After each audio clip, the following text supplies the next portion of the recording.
Previous class में हम लोग सुपरपोजिशन थ्योरम देखे थे, उस पे एक प्रॉब्लम बनाए थे। अब इस क्लास पे हम लोग थेवेनिन थ्योरम देखेंगे। अब थेवेनिन थ्योरम क्या होता है, जितने भी थ्योरम्स हैं कॉम्प्लेक्स सर्किट को सिंप्लीफाई करके वो सिंप्लीफाइड वे पे सर्किट को कन्वर्ट करता है। अब हम लोग थेवेनिन थ्योरम बोलते हैं। थेवेनिन थ्योरम को सॉल्व करने के लिए किस टाइप का सर्किट होना चाहिए उसके बारे में डिस्कस करते हैं। तो उसका सर्किट लीनियर सर्किट, लीनियर कोई भी नेटवर्क होना चाहिए। लीनियर नेटवर्क है, उसको हम लोग थेवेनिन इक्विवेलेंट पे कन्वर्ट करते हैं।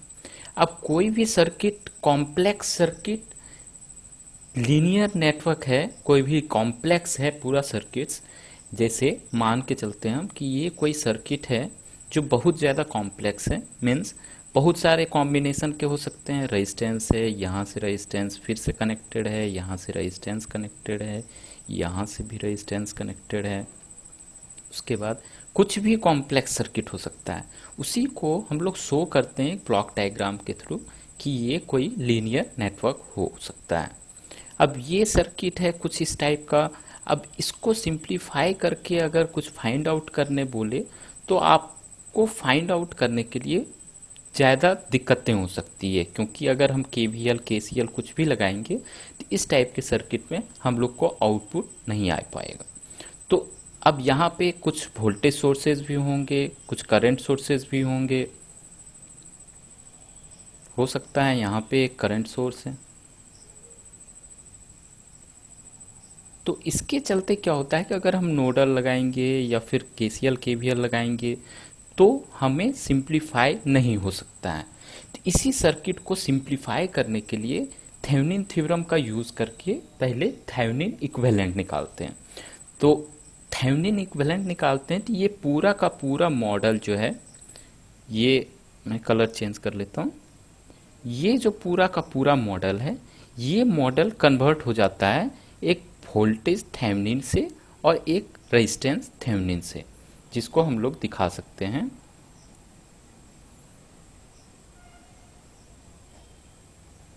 इस तरीके से पूरा का पूरा चेंज हो जाता है। ये लोड रेजिस्टेंस है,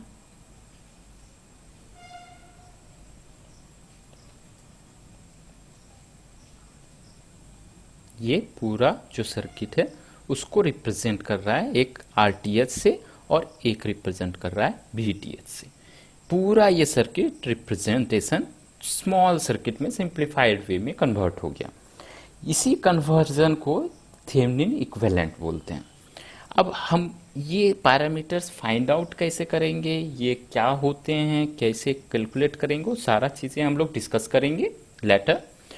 अब अगर आरएल जो हम लोग का लोड रेजिस्टेंस है, आरएल मीन्स दिस रेजिस्टेंस, अगर ये आरएल अगर 0 हो जाता है लोड रेजिस्टेंस, तो हम लोग बोल सकते हैं कि ये ओपन सर्किट है। और जब ओपन सर्किट होगा तो उस टाइम पे जो वोल्टेज अक्रॉस ए बी होगा, वोल्टेज अक्रॉस ए बी, ये डायरेक्टली इक्वल टू वीटीएच हो जाएगा। मीन्स हम लोग लिख सकते हैं कि V A B equal to V T H equal to V O C, open circuit voltage. तो हम लोग ऐसे दिखा सकते हैं। और जो रेजिस्टेंस है वो आर टी एच है, फाइनल जो रेजिस्टेंस आया।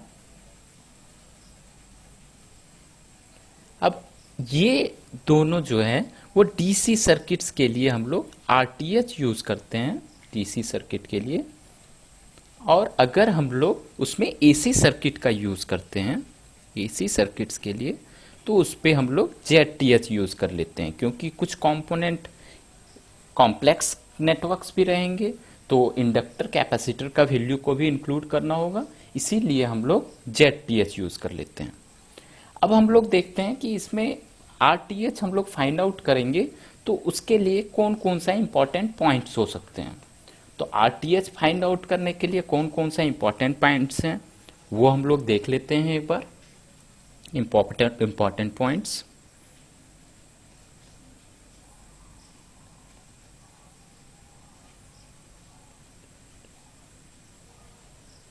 for finding RTH.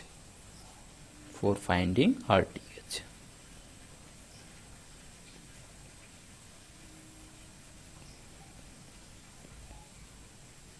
अब हम लोग को RTH फाइंड करना है, तो उस टाइम पे हम लोग को किस किस पे ध्यान देना है? अभी हम इंडिपेंडेंट वोल्टेज सोर्सेज के लिए देख रहे हैं। मीन्स अगर सर्किट में इंडिपेंडेंट सोर्स है ओनली, डिपेंडेंट सोर्स नहीं है। डिपेंडेंट सोर्स के लिए हम लोग फिर से एक नेक्स्ट क्लास पे हम लोग डिस्कस करेंगे। अभी हम फाइंड आउट देखेंगे कि इंडिपेंडेंट सोर्सेज के लिए आरटीएच कैसे फाइंड आउट करेंगे, वीटीएच कैसे फाइंड आउट करेंगे, उस पर एक प्रॉब्लम देखेंगे। सबसे पहले अगर हम लोग फाइंड आउट कर रहे हैं आरटीएच, तो उस टाइम पे short circuit all independent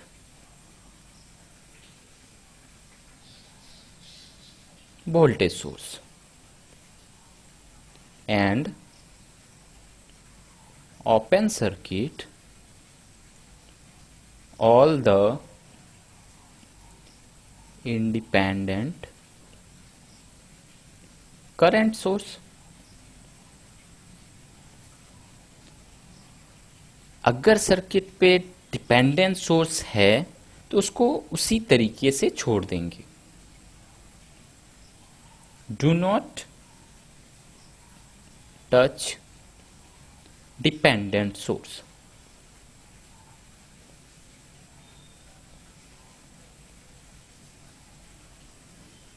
next क्या है? नेक्स्ट पॉइंट जो हम लोग को देखना है, ये थेवेनिन थ्योरम जो है उसको हम लोग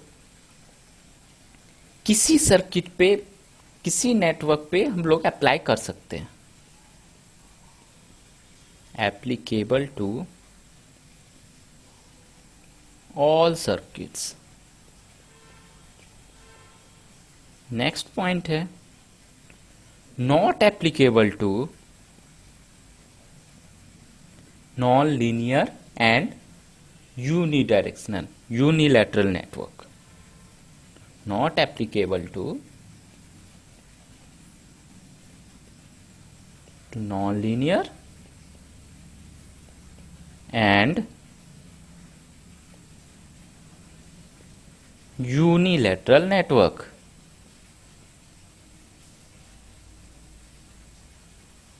नेटवर्क्स एग्जाम्पल में जैसे हो गया डायोड एंड बैरिस्टर्स।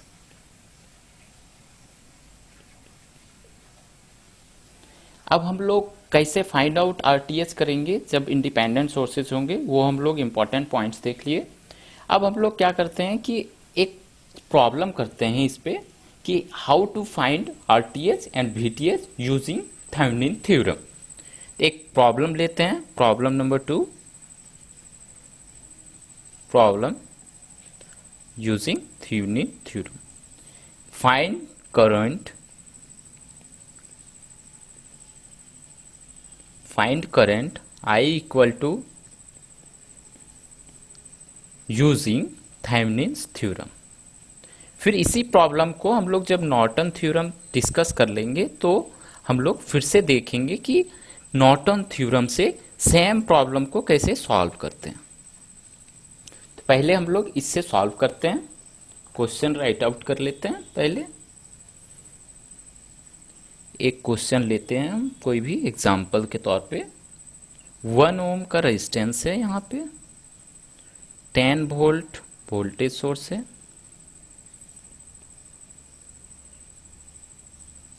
2 ओम का रेजिस्टेंस है,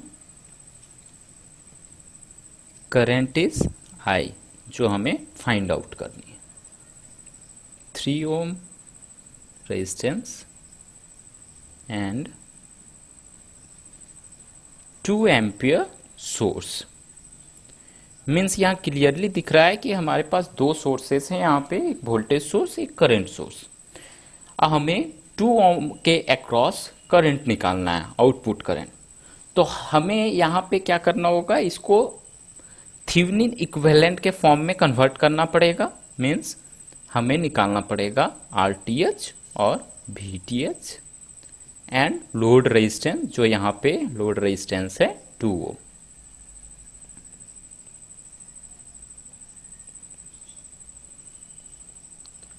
तो हमें फाइंड आउट करना है RTH कितना होगा, RTH is what, and VTH क्या होगा।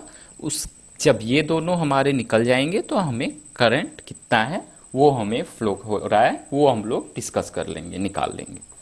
तो अब हम RTH जब निकालना है तो फाइंड आउट फर्स्ट कुछ भी कर सकते हैं, पहले RTH निकाल लो या VTH यूज कर लो। पहले हम लोग क्या करते हैं कि RTH फाइंड आउट करते हैं।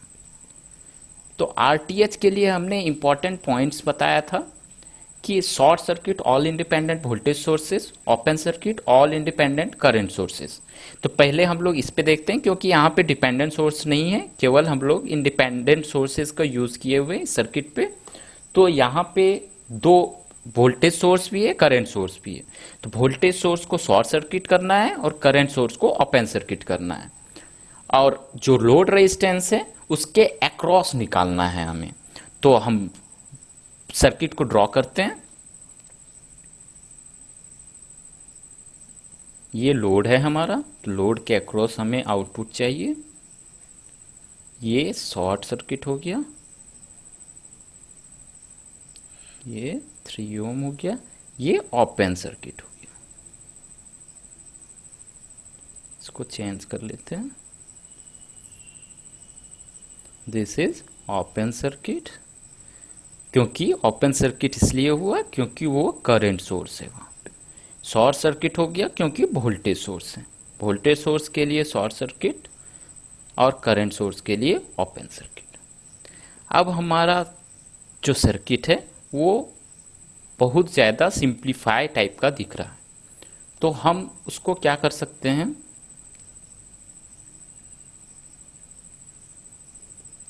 सिंप्लीफाइड को हम और सिंप्लीफाई करते हैं उसको। यहाँ पे भी ओपन सर्किट है, तो इस ये वायर तो खुला हुआ है, तो कोई भी क्लोज लूप नहीं है, तो इस वायर को हम हटा सकते हैं। तो इसको थोड़ा सा और हम लोग सिंप्लीफाई करते हैं। ये 1 ओम रेजिस्टेंस नीचे की तरफ आ गया, ये पार्ट यहाँ ड्रॉ कर देते हैं, और ये पार्ट ओपन सर्किट था, ये वाला पार्ट, तो इसको हमने बाहर कर दिया क्योंकि वो कुछ नहीं हो सकता। अब हमें इस पार्ट पे आउटपुट चाहिए, RTH जिसको बोलेंगे। तो RTH का वैल्यू क्या होगा, RTH इक्वल टू 1 ओम। एक पैरामीटर हमने फाइंड आउट कर लिया, तो इसको हम लोग राइट आउट कर लिए। अब नेक्स्ट पैरामीटर के लिए हम लोग चलते हैं VTH निकालने के लिए। VTH निकालने के लिए क्या करेंगे हम, तो VTH के लिए फिर से सर्किट को देखो। सर्किट जो है, सर्किट में हमें जिसके अक्रॉस निकालना है, ये है प्रॉब्लम हमारा, जिसके अक्रॉस निकालना है उसको ओपन सर्किट करके हम लोग वोल्टेज, उसके अक्रॉस जो वोल्टेज आ रहा है वो फाइंड आउट कर लेंगे। तो ये सर्किट हम लोग फिर से बनाते हैं यहाँ पे ओपन सर्किट करके। तो यहाँ पे एक वोल्टेज सोर्स था 10 वोल्ट, 1 ओम, ये जिसके अक्रॉस निकालना है लोड रेजिस्टेंस, यहाँ पे ओपन कर दिया हमने।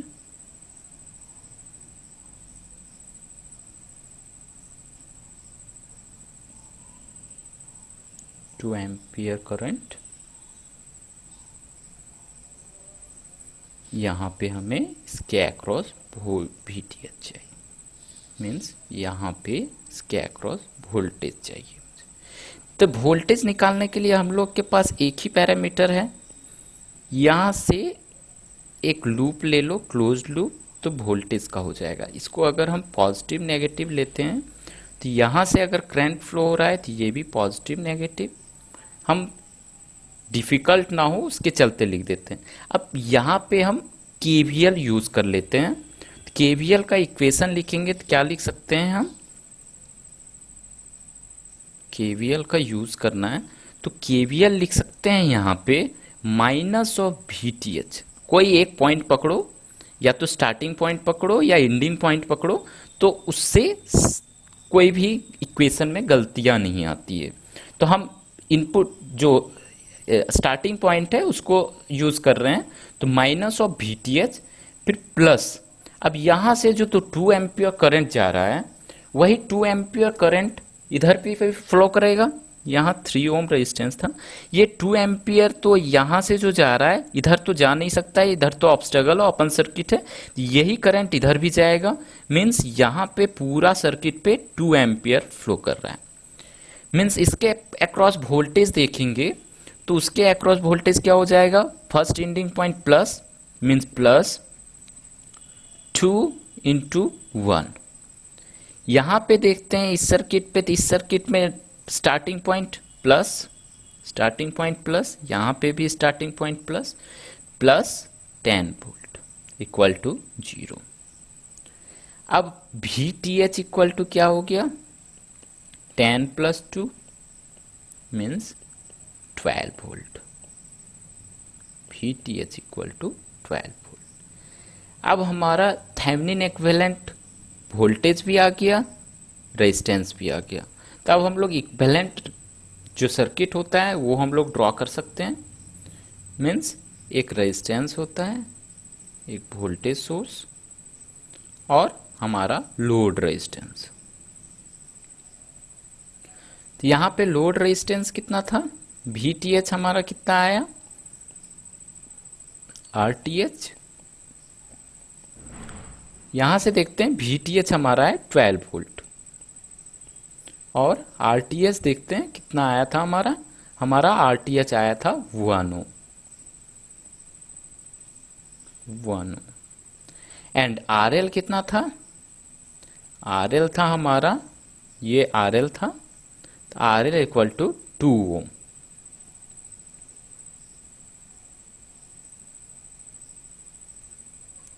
ओम। अब इस सर्किट में हम करंट फाइंड आउट कर लेंगे, I equal to VTH divided by RTH plus RL। तो यहाँ से हमारा आ जाएगा 12 divided by 1 + 2 equal to 12/3 means current आ गया 4 एम्पियर। हमें यही फाइंड आउट करना था कितना करंट हो रहा है, 2 ओम के रेजिस्टेंस के अक्रॉस कितना करंट जा रहा है, तो यही फाइंड आउट करना था। तो हमने फाइंड आउट कर दिया। मीन्स इसमें हमको समझ में आया कि हम कैसे RTH फाइंड आउट करेंगे जब केवल इंडिपेंडेंट सोर्स है। तो इंडिपेंडेंट सोर्स के लिए थेवेनिन थ्योरम से हम कैसे फाइंड आउट करेंगे RTH को और VTH को, और सिंप्लीफाई करके उस सर्किट को इक्विवेलेंट के फॉर्म में कन्वर्ट कैसे करेंगे, कैसे RTH निकालेंगे, कैसे VTH निकालेंगे, ये सारा चीज़ें हमने डिस्कस किया। अब नेक्स्ट हम लोग चलते हैं नॉट